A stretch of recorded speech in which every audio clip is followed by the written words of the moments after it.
up, y'all? I am Cole Wright, your host of the Three Whistle Golf Show, where we talk shop, always go for it in two, and never, ever three-putt first. As always, thank y'all for being here and supporting the show. If you don't know, if this is your first time here, we release a new episode every Monday. That is our weekly wrap, where we talk about the previous week in professional golf, who won, who's trending, who lost, and then we give our expert picks as to who we think is going to find themselves in the winner's circle in the upcoming week. Also, we will have guests on the show twice a month to talk about their life, business, and love for the links.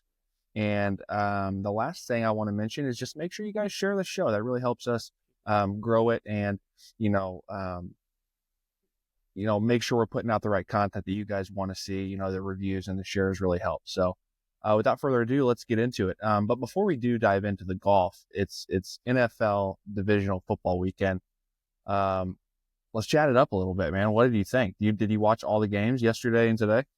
Yeah, I watched them all. I guess I didn't watch that much of the Lions game because I was watching the fights. Obviously, super disappointing end of the year for the Lions.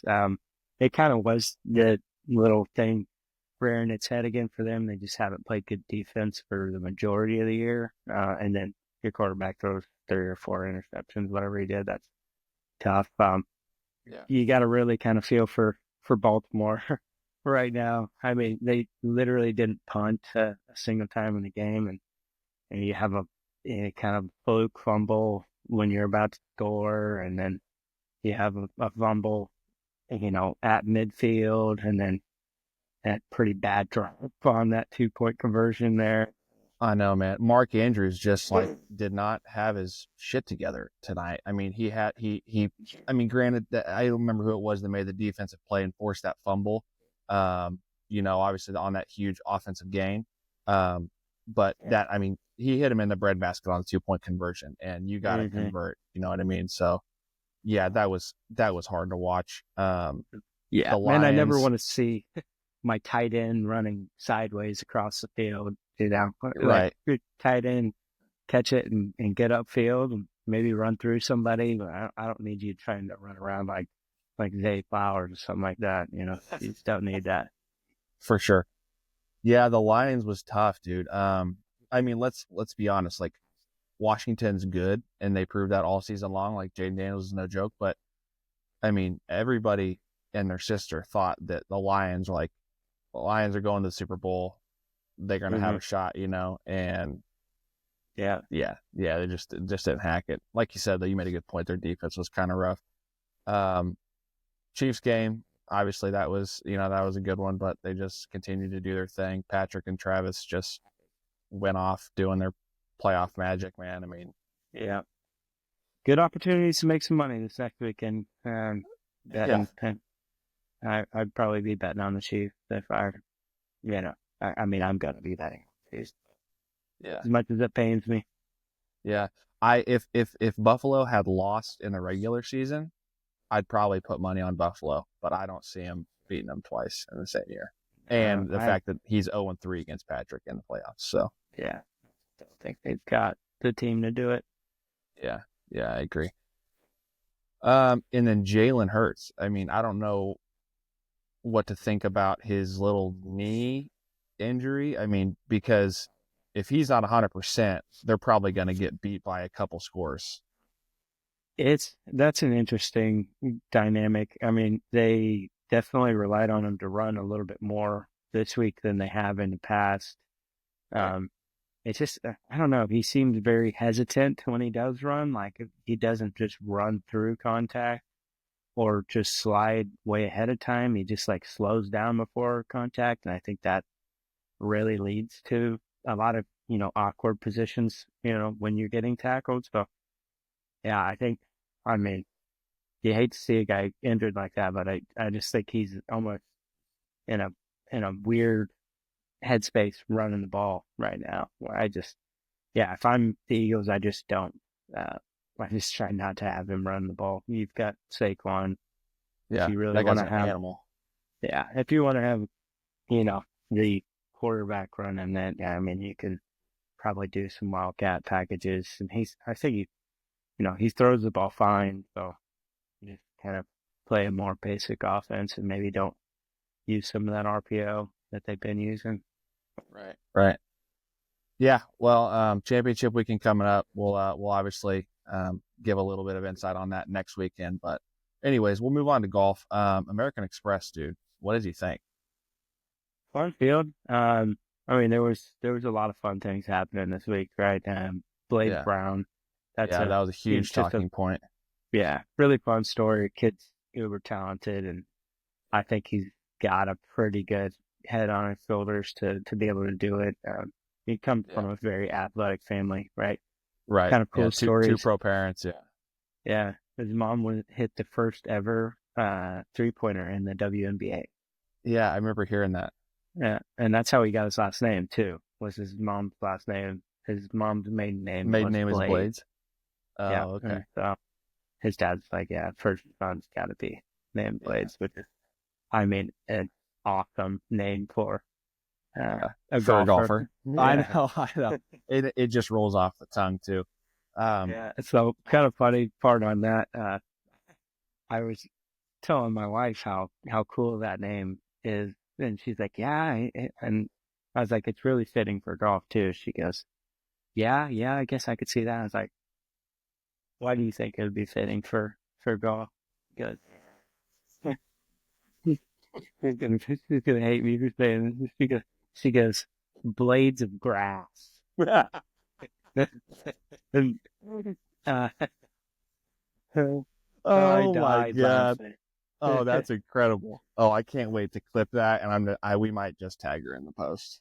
Yeah. Oh no. It Oh was no. pretty funny though. Oh well, that's funny. Yeah, man, when he came out on, Thursday and started out 3 over through 3, I was like, obviously he's nervous. Um, first, tour event as a declared pro. But then he rattled off 3 birdies in a row and then came home with, I think it was 11 or 12 straight pars. And so I was like, well, he settled in. And then obviously Friday, the kid just freaking starts out with a bogey with and then 2 goes bogeys. off. Yeah. Just goes off. I mean, 7 birdies in a row, 9 out of that like 11 hole stretch or something. I mean, it was just, I was like, okay, he's warmed up, man. He's here to play. And unfortunately, shot 74 and didn't make the cut. But yeah, I'm excited to see what the kid does. He seems to be very humble for a 17-year-old. You know what I mean? You would expect the kid that's 17 coming on tour to have a little cockiness and swagger, but obviously, having parents that played pro ball like set a really good example for him. So he's definitely. I mean, he's got a lot of confidence, a little moxie to him. Which, I mean, you got to have that. You got to see that out of a 17-year-old kid. I mean, he's not going to be where he is without it. Correct. Yeah. Sepp Straka, man, getting his third win. And he kind of just ran away with it. I mean, honestly, he got close at the end. I mean, it was 2, I think he only won by 2 shots, right? But truly, I mean, he had a 4-shot lead most of the day. I think he had a 5-shot lead at one point. So he was pretty much in control. Yeah. I mean, a guy like him, I mean, obviously pounds it off the tee. And, when you hit your wedges and putt the way he did this week, it makes it a pretty simple game. I mean, his wedges were pretty sick.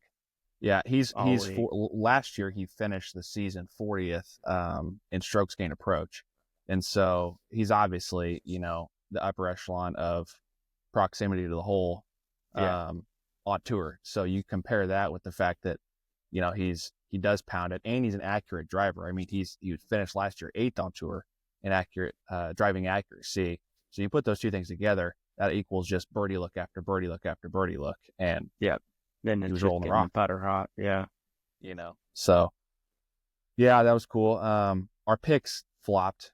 Sam didn't do anything. Nick was in a good position going into the weekend, but he obviously fell back. He couldn't keep up with the amount of birdies it takes to win out there at the AmEx. Both made cuts. So for sure. They weren't completely terrible. True. Yeah. Not what we want to see, but my boy JT. Good to see. My boy JT. Just he's clawing back, dude. He's playing good golf, and I think a W is around the corner for him. I hope. Yeah. Yeah. I would say John Rahm's words from a couple of years ago kind of rang a little bit true this week about What this was that? tournament. What was that? John Rahm 2 years ago called this tournament a piece of blank blank putting contest week. I do not remember catching that. So Oh yeah, that's funny. yeah. He's not super happy about it. Yeah, I mean, he played really well that week, but Yeah. yeah. I mean, it kind of rang true, right? I mean, Yeah. this week was, whoever had the hottest putter kind of was gonna win. Yeah, it's an easy course. And I mean, every year, the score is somewhere 22 to 27 under par, and so whatever. But and then Jason Day, dude, he was flying up the leaderboard, all week long too, and he's I think he won in 2023. Yeah, Byron Nelson in 2023, but he's getting up there in age. He's 37, so he's certainly got some good years left in him. He could win again, no doubt. But you like seeing guys that have had a lot of success when they get on these lulls to spark up and play good golf. Yeah, his short game chipping is just so good. It is so He's good. so good around the greens. Yeah, I love watching him chip too, man, because he's very, very minimal wrist hinge, and his bunker game is just stellar. Yeah, yeah, he's hit some of the more incredible bunker shots you'll really ever watch. Right. Blades Brown, just back to him for a second. He reminded me. I was thinking, Miles Russell. You remember seeing him? Yeah. I forgot to look up. He's a great player. Yeah. Do you know if he's going to be in any events this year? I didn't look it up, but I just wanted to ask. I didn't know if you knew. I'm not sure. I would venture to guess. Yeah, he's probably going to make it into a couple of events this year. But yeah, he's also another really, really good prospect coming up the ranks. Yeah, I'd kind of be shocked. And he's only 15.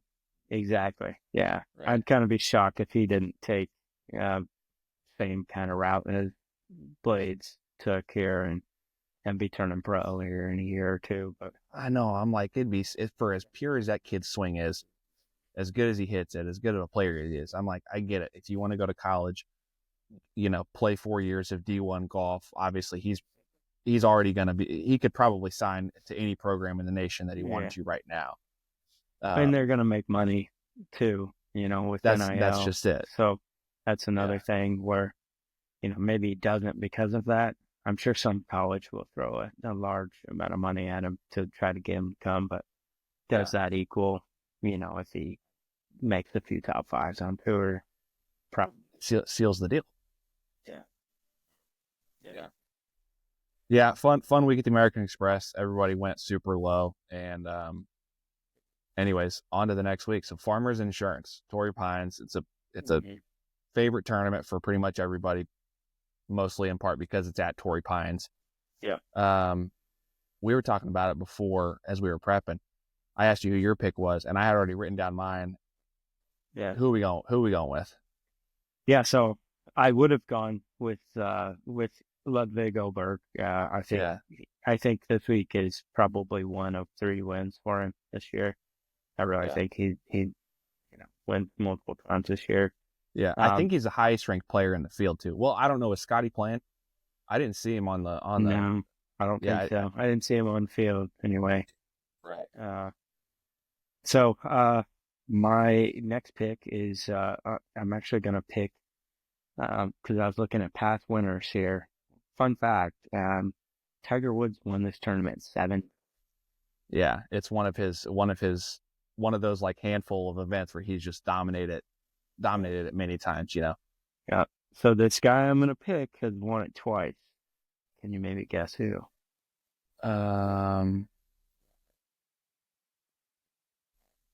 No, I can't. We just talked about him not too long ago. On the podcast just now? Or Yeah. Yeah. I'm drawing Mr. a blank. Jason Not. Day. Oh, Jason Day. Yeah. Yeah. Yeah. Maybe he gets number 3. He coming off of a good week. Yeah. I'm just hoping for him. It seems like, injuries are something that plague him a lot. So hopefully Right. his body can kind of hold up and he's still feeling good again this Yeah. next week. Yeah, for sure. But yeah, that's Yeah, we'll going to be see. my pick. If I Yeah, were we'll go. to have to pick someone else, I guess I would be probably JT. Yeah. This week, he's also trending in the right direction. Both those guys are really good ball strikers. So Yeah. And it's you got going to to hit it. take You got to be someone able to that hit it can. far because it's almost 7,800 yards they're playing at. They're only the benefit of playing the Farmers at Torrey as opposed to like the U.S. Open is they don't get the rough as long. So, like you mentioned the injury thing with Jason Day, if he's not driving it pure off the tee and finding fairways and he's having to hack it out of the rough,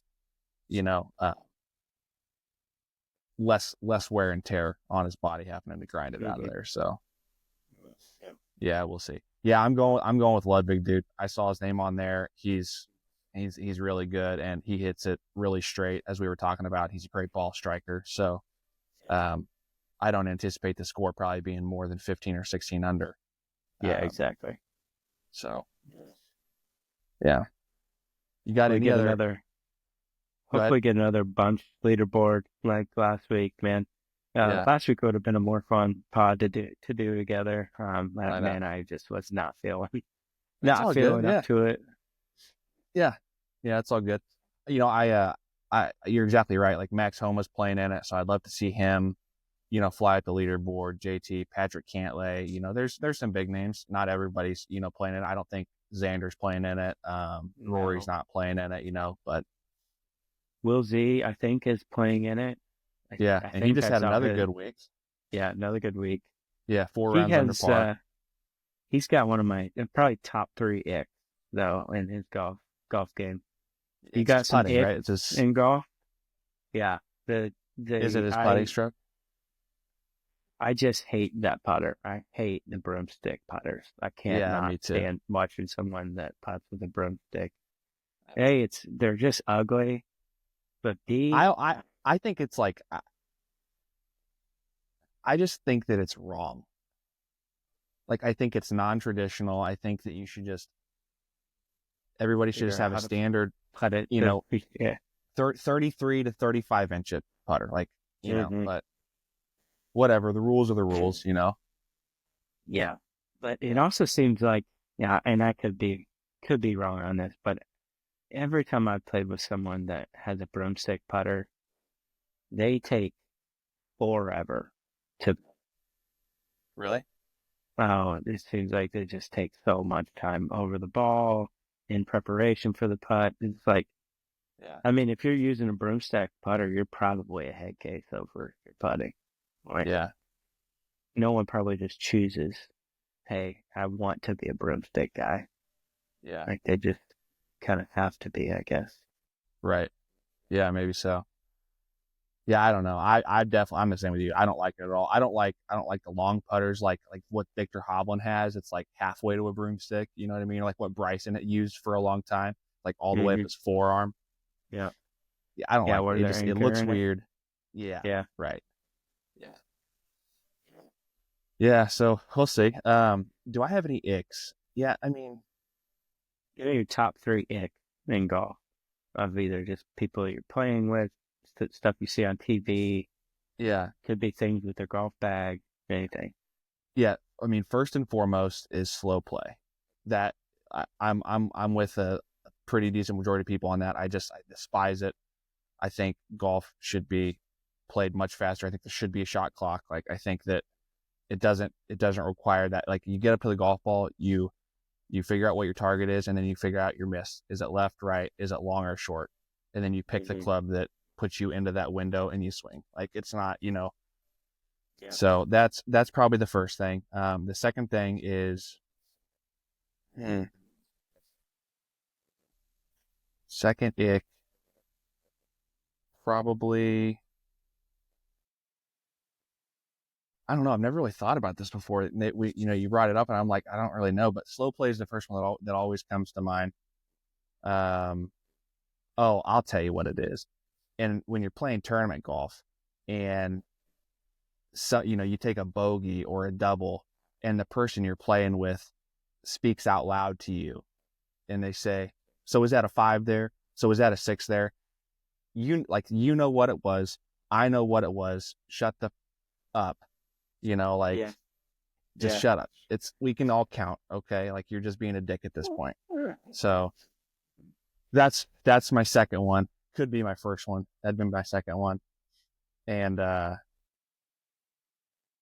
on tour, if I could think of the last one, some like something or somebody on tour.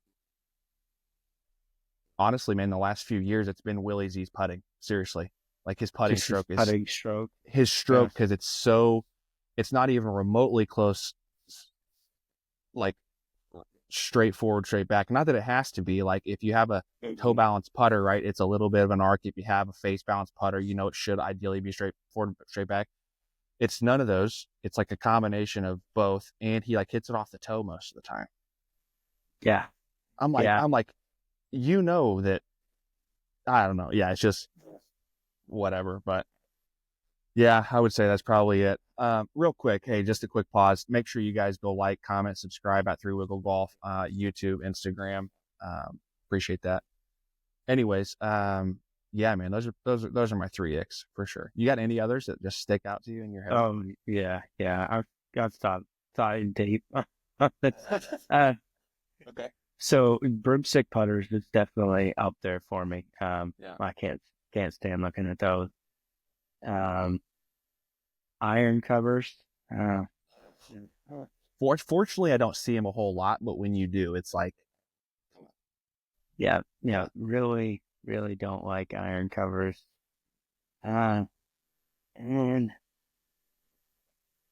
trying to think of what the other one was. he's thinking. If you're listening and not watching, and he's thinking.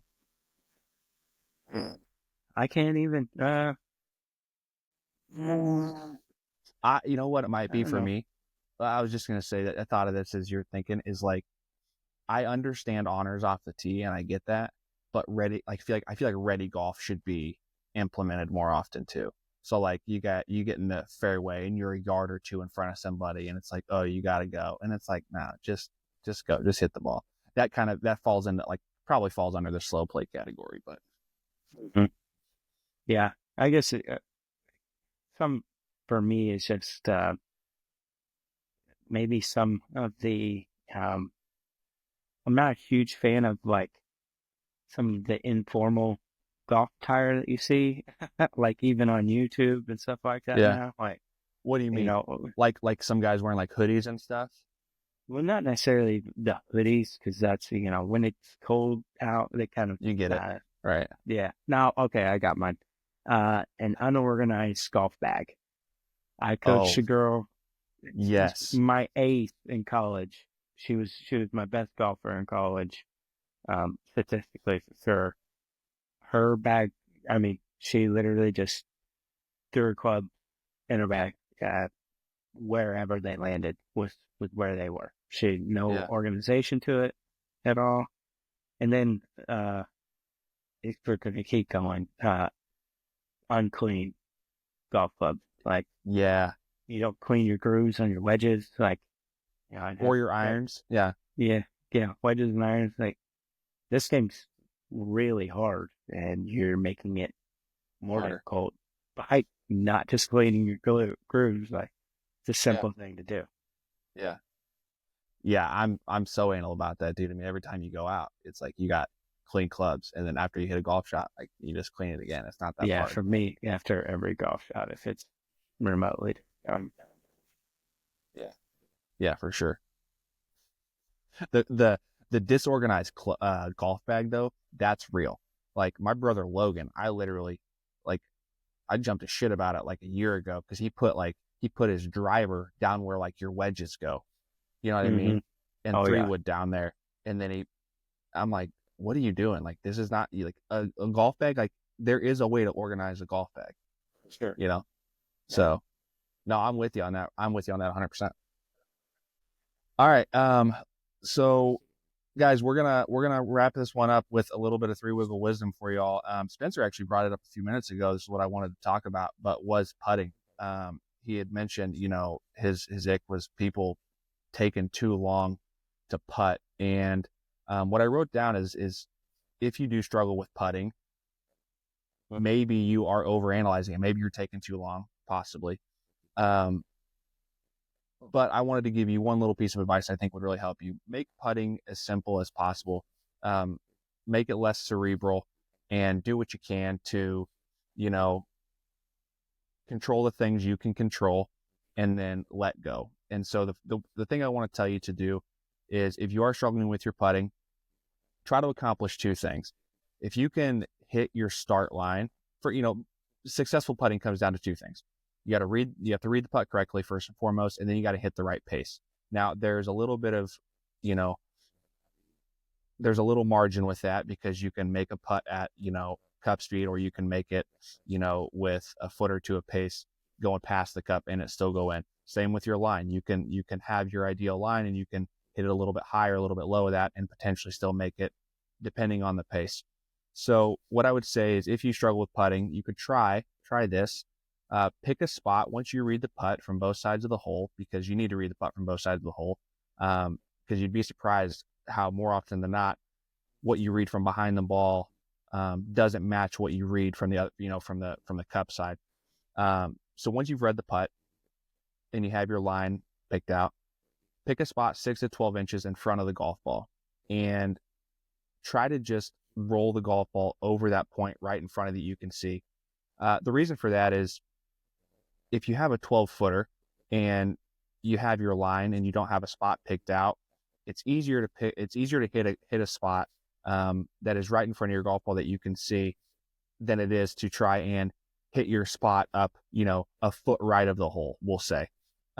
Everybody putts a little bit differently, but if you do struggle with putting, you might try this and just focus on hitting that putt, because if you do that, if you hit the putt successfully 6 inches in front of your ball, you've got your start line down, and now it's just boiled down to matching up the pace. And if you do that, time and time again, you're probably going to find yourself lipping out a couple more putts, hitting the hole a little more frequently, giving it runs.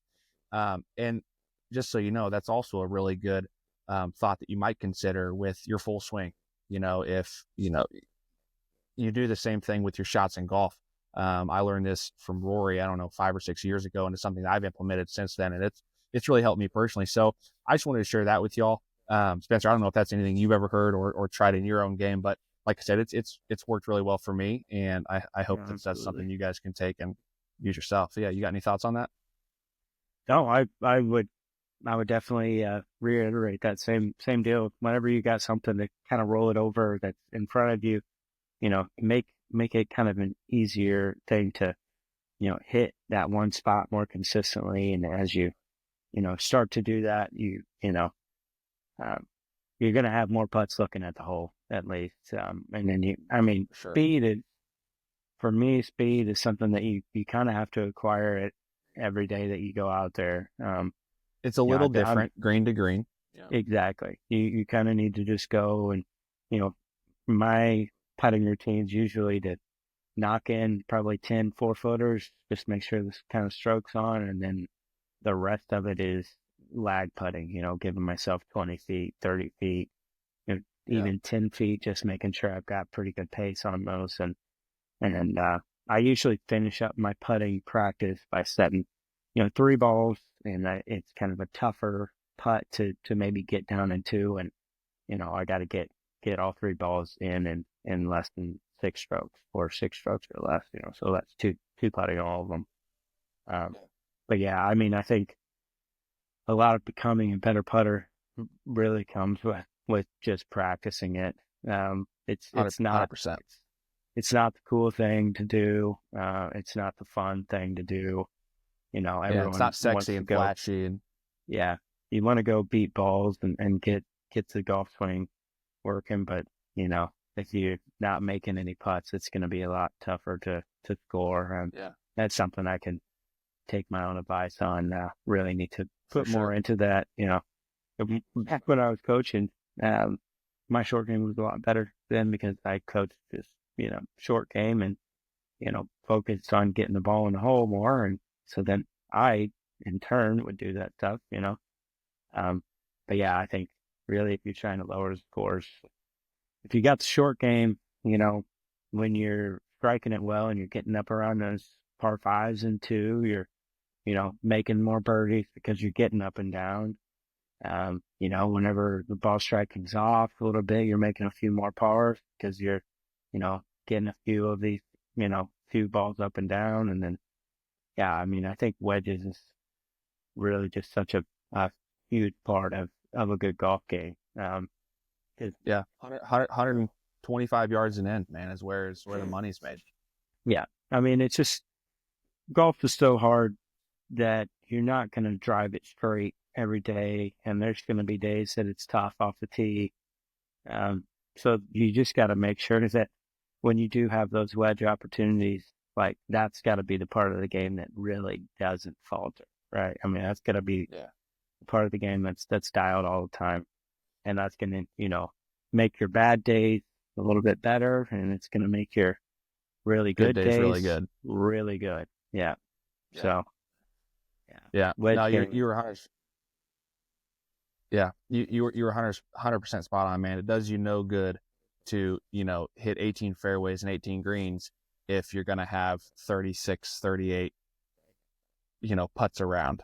So, yeah, you got to practice putting. You got to get that, you got to get that feel, practice that pace. And it doesn't, I think something I might mention too is it doesn't take a ton of long, like range sessions, if you will, like putting sessions. What it takes is intentional, consistent short sessions, right? There's not a whole lot of factors and movement going on a putting stroke, but if you can build some muscle memory into it, 5-10 minutes a day will go a long way over the course of a year to 5 years. So yeah. And one other thing, like as far as for lag putting, Padraig Harrington did a video on this, and I've always kind of hammered on this with my golfers. The more break you give it, the more chance it is going to have to be close. Yeah, you can't miss it low because it just runs away. When you miss low, it's just going to run further and further away. You got to kind of be able to accept that, like, yeah, you play a little bit more break and maybe I miss high and have a downhill putt. You're probably going to have a 2-footer though, as opposed to a 6-footer coming back. Exactly. Yeah. Well, that's why there's a pro side and an amateur side, and that's what he's talking about. Yeah. Cool, man. Well, I think we'll cap this episode of our weekly wrap off right there, man. We'll get together again next week, talk a little football, see what's what after championship weekend, and then we'll check in on the farmers. All right. Sounds good, brother. All right, man. See you guys. Like, comment, share. See you in the next video. Peace.